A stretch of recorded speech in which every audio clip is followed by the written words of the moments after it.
It's time to seek some Shamblers, baby!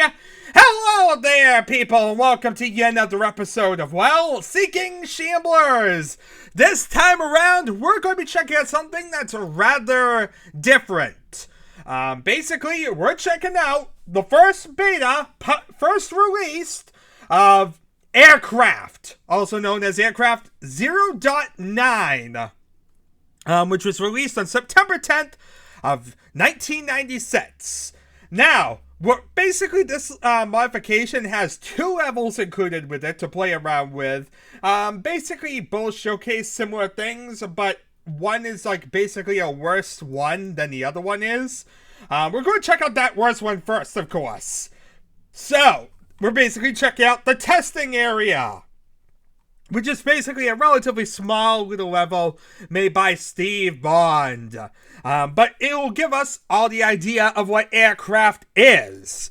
Anyway, it may not be reviewed, published, or otherwise commercially exploited, promoted, or evaluated. If you wish to promote this project, or promote it yourself through the use or exploitation of this project, contact me first. Okay, so if you're exploiting it, don't use it, okay? But yeah, basically what you have here is a very rough but functional beta of our Aircraft project. Everything works, but I know everything doesn't work quite right. That's what makes this a beta. I expect to receive bug reports and maybe a few suggestions. Do not email me nitpicky stuff based on this version. There's too much important stuff to take care of first. Do not write and complain about how long something takes to reload or respawn, or how much damage is done or not done by the weapons. Help us concentrate on actual problems. We are not idiots. If you see something obvious, be sure that we already know about it. We are, after all, the guys that made it. Well, that's a very blatant, straightforward thing. But yeah, it does make sense. You know, if someone's actually making it, they've actually bloody tested the thing. Some debugging information may print to the screen console at certain times. Just ignore it. Okay, so as I said, this is the Aircraft beta. And is therefore a relatively close thing compared to the general public or whatnot. But this is definitely the one I have, and it is the earliest real version or whatnot of this whole thing. As also said, if I spend 2 hours every day deleting redundant email, I don't get to work on the Aircraft. Okay, so let's see here.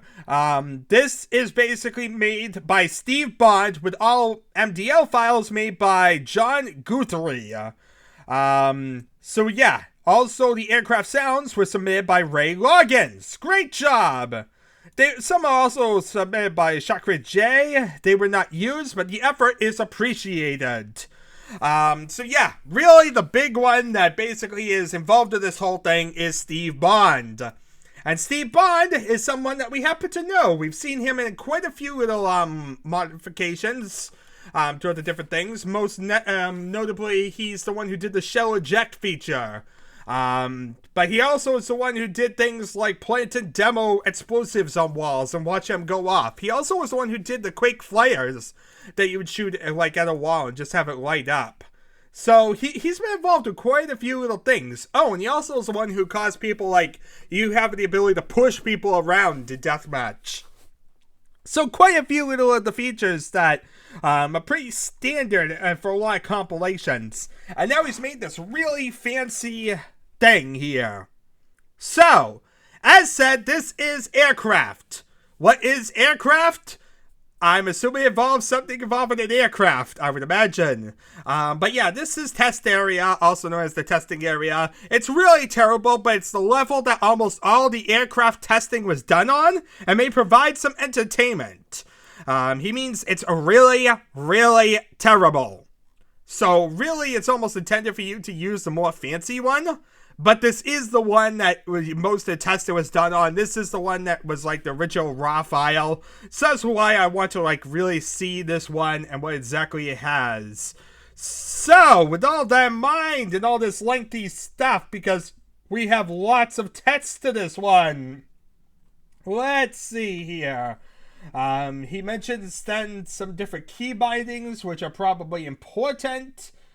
Yeah, let's see here. If you want to make a level with the aircraft stuff and all that, which we don't really care about, if you think of anything overlooked, blah, blah, blah, blah, post it to the Quake command, which is really where this was all made. Blah, blah, blah. It was a rush job, and for that I apologize. Just mess with it in the game, you'll find all the goodies.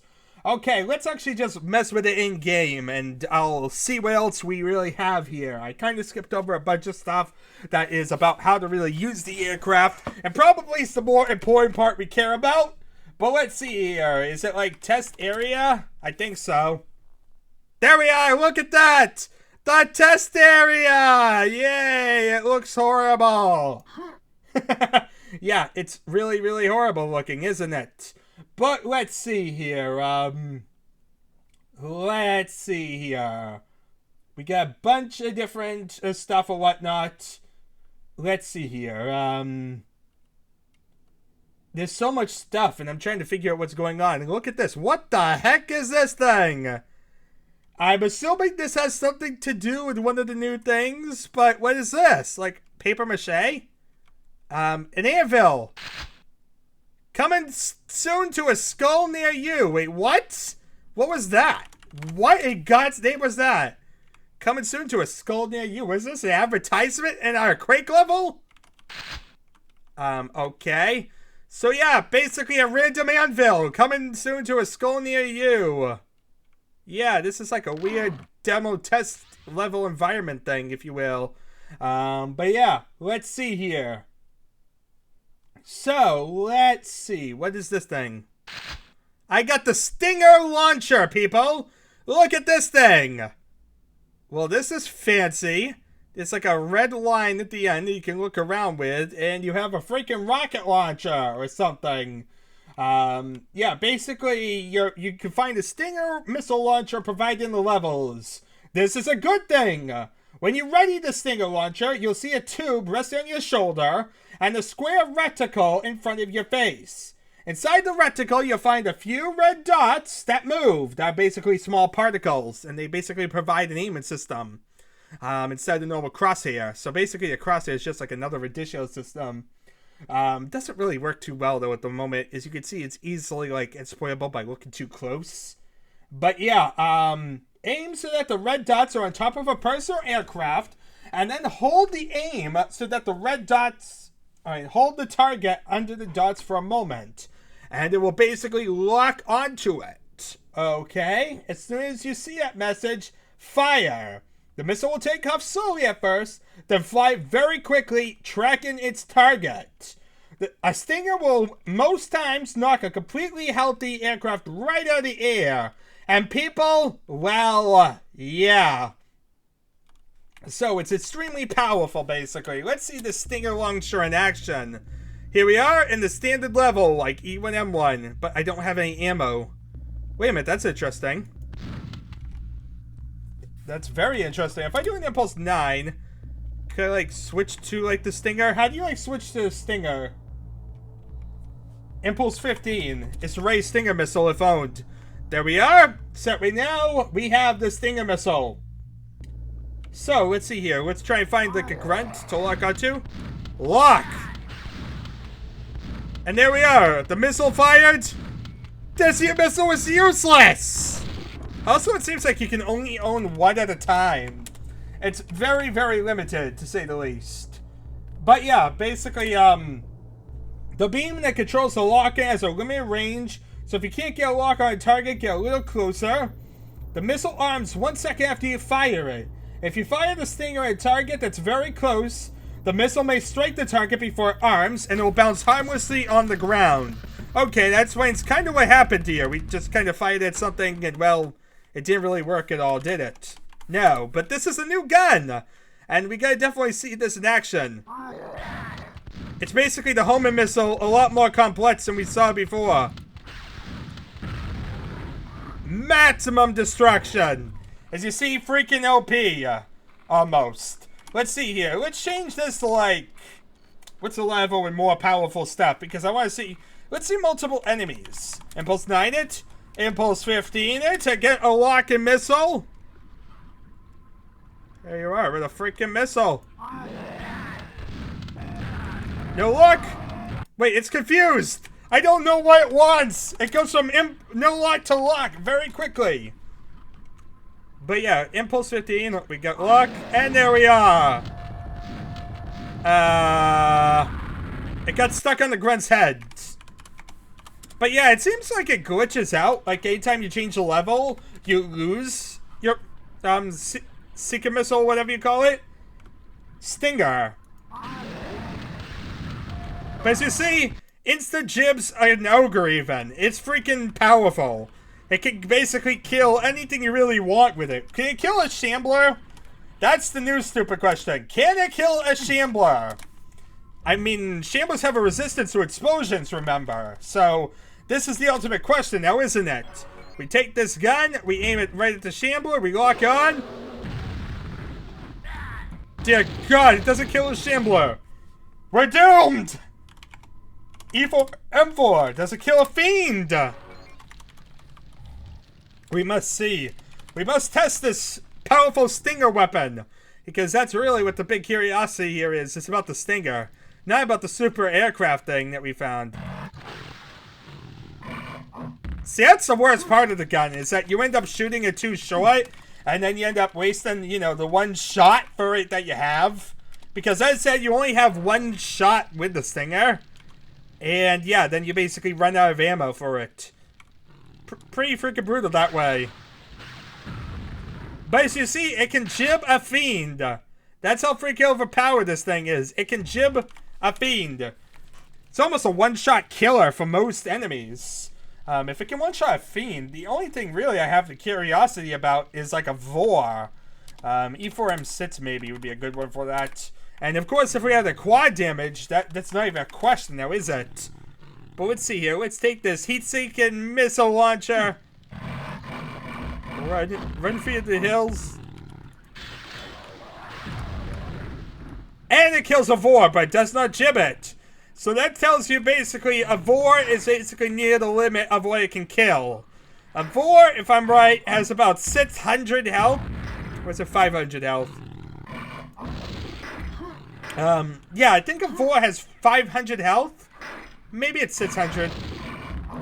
I think it's a Vor has 500 and a Shambler has 600 or something. Or maybe I have it a bit wrong. Maybe actually it's a Vor has 400 and a Shambler has 600. But yeah, as you see, it can kill a Vor, which is the second biggest, most powerful thing in Quake. So it's almost a one-shot kill weapon. So rather interesting, to say the least. Let's see here. Where is it? Test? No. Not test. Test area. Test area. And so we get into this really pointless level with the Stinger, which is really the whole fun thing of this level. I'm not sure how this will work out to GL Quake, but might be a thing to play around with. Maybe I can add this to the server as like another weapon. It could be an interesting weapon, especially because it's a one-shot kill use. It can be good for killing like that one overpowered enemy, but at the same time, it can't be used for most. It can't be used multiple times. So you really have to be intelligent picking one up and then use it, because I'm not sure if you waste that one ammo, do you lose the gun and then like can pick up another one of them, or is it you can never pick up another one? Can you like spawn deathmatch mode? That might be an interesting idea. Can you spawn, use the rocket Stinger launcher, and then pick up another one? That could be a good idea of, are we going to actually be able to use this in co-op at all or not? Because balancing issues means that you don't want to be able to pick it up constantly and like shoot one enemy, go back to it, pick it up again. But having one of these might actually be not a bad idea. I might actually be fine with that one. So let's see here, like, die, you piece of trash. Oh, like, it doesn't work if you don't have a lock-on enemy. That's another interesting thing about it. Like I said, I'm definitely curious. We might mess around with it, we might not. But yeah, you can keep picking up the Stinger launcher and whatnot and get more ammo for it. Then again, it's Deathmatch 1, not Deathmatch 0. So that explains a lot, like, why we could do that. And honestly, I'm not sure how it would work in, like, Deathmatch 2, because there's no enemies in this level, so that doesn't really help me now, does it? No, so I can't ever really shoot this gun and, like, use it on anything. So, with that in mind, let's turn Deathmatch back off. And I guess continue along, because we have another toy to play with. You know, the aircraft that we came here to check out. You know, the aircrafts that have been sitting here patiently, waiting for me to actually stop playing with the Stinger for 2 seconds to actually play with this thing. So let's see here. Here is what looks like the aircraft. Little blue flying thing. Okay, so how does this thing work? That's a good question. Let's see here. You can get into an aircraft. Oh, Jesus Christ! We're in descent! We're in descent, aren't we? As you see, there's a number of fuel. Let's see here. We're in it. If you press impulse 102, you'll fly. And now we're able to hover. Now note, it moves very slow. But if you bind H to, like, impulse 104... Well, let's just do impulse 104. There we are. That gives us a fast speed. Oh, Jesus Christ. We're in descent. Look at this. We're in descent, people. Oh, dear God. I don't know what's going on. So you see, you have guns. These are basically, let's see here. These are Vulcan cannons. Not really Vulcans. Vulcans are much larger in spin. But he called them Vulcans for this release anyway. They are twin rapid-firing machine guns that will gnaw on a player or another plane like a pit bull on rawhide. It has unlimited ammo, but you must wait for them to reload after firing a certain number of rounds. Okay. Die already. As you see, you can blow yourself up as well. Don't do that. However, God's name I just did that, don't do that, people. But yeah. Yeah, so basically you get into the aircraft, you set the throttle setting, hover, slow, or fast, and the craft begins moving at that speed. So yeah, hover's basically the slowest mode. So it basically impulses to 102 to 104. So if we do it like impulse 104, we can basically have it. We're flying around like we're in freaking descent. Yeah, we just keep shooting and gunning down everything that we see. Now, that's basically that one. Now, the one boring thing is, this is a basic little test level just for this stuff, but we don't really have anything to actually play with here. So let's actually change the level to like E1M1 or something like that. And now, let us do Impulse 100, which will instantly put us in an aircraft. Useful for exploring regular Quake levels with an aircraft. Don't cheat! Impulse 100 will only work in single player and co-op modes. So here we are. So we'll bind H to Impulse 104 so that we won't have to worry about that every single time. Also, if you do Impulse 101, you automatically eject from it. As you see, you can get back into it if you want. I'm stuck. It's not good for little closed areas like this. That's the lesson here. We need a really open area. Where's an open area in Quake? That might be a problem. Yeah, basically this whole flying thing kind of revolves around something that's open. Something Quake does not generally have. So you can mess around with it in these Quake levels, but like, I'm trying to think of a good example whereby I have like the freedom just to fly around. Here we are, let's try this one. It's freaking descent in Quake, people. Now we press H, we'll fly around much faster. And oh god! It's just like a flight simulator. It's just as terrible as one. Patank! Patank! What does patank mean? What does patank mean? What am I doing? Does it mean I'm bouncing off the walls or something? Because yeah, patank, maybe. Maybe I should like slowly move around. What's Impulse 103 do? I see, that does a much more controlled speed. But as you see, you need to eject when basically it starts doing that, or else you blow up. So basically, yeah. Fuel is rather, Find J, Impulse 101. Fuel is a very valuable resource, people. Also, bind H to Impulse 103. So we would go at slow speed, because that seems a lot more controllable, and something that's actually workable for this whole descent exploration thing. You see, there we are now. Now you just fly around, gunning everything here. And it's rather hard to actually gun things, especially close up. Plus, if you get injured too much, you end up just dying and exploding and all that. So it's not really the best for that type of thing. But yeah, it is definitely a different way to play Quake. Flying around shooting things. A freaking flight simulator. It's just not something I probably would personally do, because I hate flight simulators. It feels like how like Descent probably is. And I'm not a big fan of the idea of Descent, so...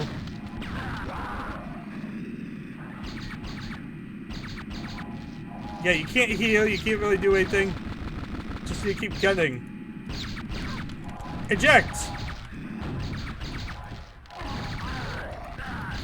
And there we are, now we just ejected and escaped the hell that was that plane. But let's see here, that is that one. Now, there is another weapon, as you kind of saw to begin with. There doesn't actually seem to be a limit to the number of rounds, unlike what is said. Maybe if you keep shooting, but honestly, I'm more worried about running out of fuel than running out of that. But let's see here. As said, this is primarily a multiplayer add-on. Quake levels are a little cramped for something like this, so please test the aircraft on the supplied levels first, then creep around in some Quake levels. If you don't have the opportunity to play multiplayer, you will have fun, but not as much fun as the 4 guys slugging over a LAN. It's not fun to fly around, bouncing off walls and shooting ogres, as you can kind of see. It's not exactly the same.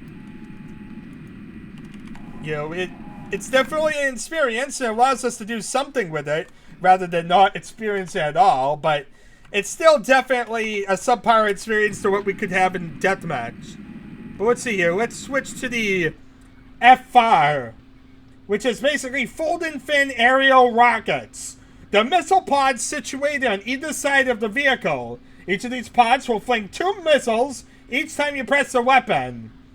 There's a slightly spread 4-rocket blossom that will scream towards the target at high speed. Basically, it requires 3 seconds between volley.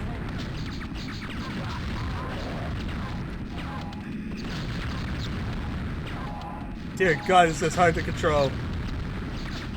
I'm not sure if this is better or worse.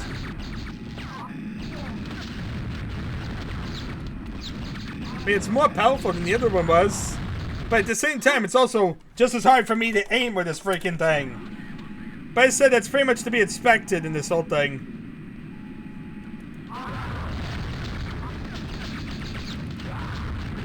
Welcome to Descent, everybody! This is Descent 3, isn't it? It's definitely weird, to say the least. Look at it, Chumpy Gibbs. But yeah, definitely very, very interesting. Anyway, let's go back to the test area, because that's really what we're messing around here, is the test area. That's kind of the level we were supposed to be really doing, but we haven't spent much time here because I want to actually see how they performed in general areas, just to see how it kind of was. But yeah, as I said, this is more how you kind of do it. Just shoot off some rockets, blow up different stuff, like that vehicle that's stationed right there. Like I said, it feels a lot like Descent. Like, I feel like they were heavily inspired by Descent. But let's see here. Let's see. Lots of different things. You can blow up planes that other players eject from. You cannot blow up planes that are spawned by the world. Only explosive weapons will damage empty aircraft. Wait, I thought you said you couldn't just blow them up. Oh, but you can damage them. Ooh, you can damage them. Isn't this explosive? Now, if I could just figure out how to steer, we might actually have a chance of blowing this thing up. I really want to see, can we destroy it? Will it blend? That's a big lesson here. Also, the interesting thing about this level is that even though it's a single player level, like, we're playing totally in single player, things are respawning. Like, it seems like these mechanics actually are designed a certain way where they respawn after a period of time. Which is definitely nice, because otherwise you wouldn't have the ability to reuse it again. But yeah, let's actually start getting some fight in there. I'm trying to blow up that freaking plane, but this is not really working well for me. Is it even, like, causing damage? So let's fly a little bit away, turn back, and try and shoot again. Fire away, reload, turn back.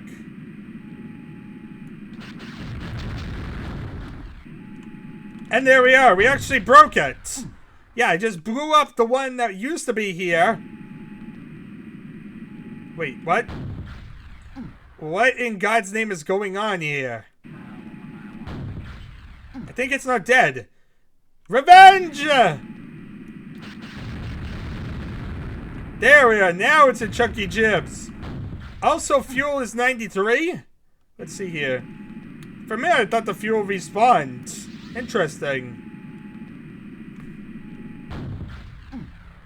But if we, like, eject from it, look at the fire. Just explosive destruction everywhere with this thing. I don't think actually adds fuel again. I'm not sure what happened there.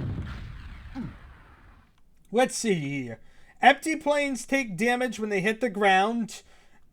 Eject from a good height when your plane is damaged, and it may blow on impact. I see. Also, it definitely changes the different colors when you've owned the plane. So let's see here. Let's, like, get up into the air, then eject from it. Banzai! Let's blow it up with the Stinger. We can't blow it up with the Stinger, that's right. Up we go. Upsy daisy. Downsy wowsy. And there we are. Explosions galore.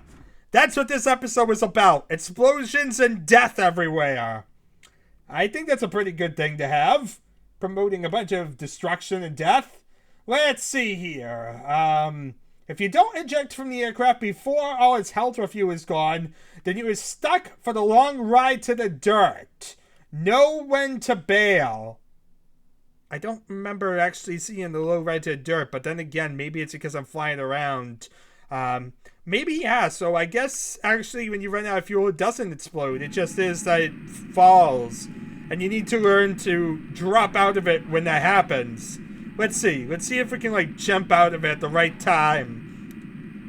Because I thought it was basically when it ran out of health or fuel, you exploded. But basically that just seems to be because I'm sticking with it and haven't got out of it yet.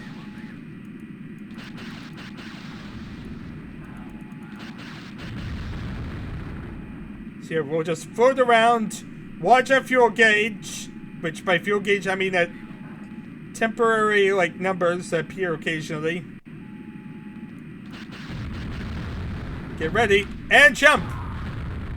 Oh, I see. So yeah, you can't eject, actually, when that occurred. Because, yeah, I'm pretty sure J was my eject button. Let me actually make sure, before I say anything, let's actually get into the plane and eject again. And see if that's the case. Yeah! Basically, when you run out of fuel or health, you're actually stuck inside the plane.